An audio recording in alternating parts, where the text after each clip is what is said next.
How did I even get into medical assistant in the first place? Was when we first relocated to the United States, because I was young, I was a teenager at the time, although I had already graduated high school in Nigeria. Prior to coming here, I was looking for a job. I applied to so many jobs, like so many retail stores as for a cashier position, and I never got back from any one of them. And some of them actually, like when they asked me my age, and it seemed like I didn't quite reach the age cut of mark. They would, like, right before my very eyes, just put the application. Then we have paper application. It wasn't like computerized application.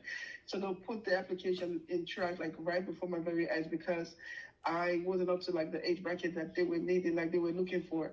So that really kind of made me sad. And then I think it was my brother that saw this commercial for his school that they're supposedly going to train you to be able to work in a doctor's office. And I don't think that commercial had anything about like the title of the position that they were training you for. It was just that they were going to train you, you'll be able to work like very closely with a physician. And that was what actually sparked my interest. That was sounding like something that I, would like. So I went to, I think there was the address. There was a number to call and the address, and then I called the number and they asked me more questions, and then they said that I qualified, and then gave me the address and told me to come over. And it was when I actually got to the location, their physical location, I realized that it was a school, actually like an actual school. But I still wasn't sure of what the program was. And then after everything, I realized that it was like a medical assistant program, because prior to that time, I never heard anything about medical assistant. Like I said, mind you, I was new to America. I didn't know anything about medical assistant or anything, but I knew about CNA, certified nursing assistant, and I knew I didn't want to be a CNA. That was one thing I didn't want to do, because, I just didn't want to be a CNA. So, but medical assistant, and you could draw blood, they teach you how to give shots, you do EKG, all of that just sounded good to me.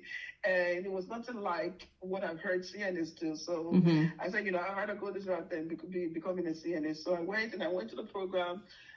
When we first got into the program, they told us that, hey, we're gonna help you find a job. After you're done with the program, we're gonna, help you with job placement. But when we were done with the program, we were literally left alone. There was no assistant with job placement. And I think it was by God's special grace that I was able to find my one and only medical assistant job, at a very reputable hospital here in Dallas that I worked for, throughout the time, for about 3 years before I transferred to the university to pursue my career, pursue a career. So I did that, did medical assisting, finished the program, got a job. Even though, like, a lot of people were telling me, they were trying to discourage me while I was in the program, like, hey, you're never going to find a job as a medical assistant. Like, I know a lot of people who, did that program, and they did it like years ago, and up until this day. Yeah, they were not able to find a job. So you're just wasting your time, literally telling me that I was wasting my time and wasting my money, because it wasn't free. I had to collect student loan for that program. So for some reason, I wasn't discouraged. For some reason, I just felt like my own story was not going to end up like other people's story. And I stayed persistent, and I, finished the program, did the exam, and as God would have it, with no assistant or no help from anywhere, I was able to land a job, like I said, at a very reputable hospital. And I don't want to mention the name of the hospital. That's here. Fine. And where I worked until I think I worked there for 3 years, because at the time, while I was working full-time as a medical assistant, I was still taking classes at a community college, right? Because at the time, I really didn't want to study nursing. I know a lot of people encouraged me to study nursing. I was like, no, I don't want to be a nurse. I really wanted to become a medical lab scientist.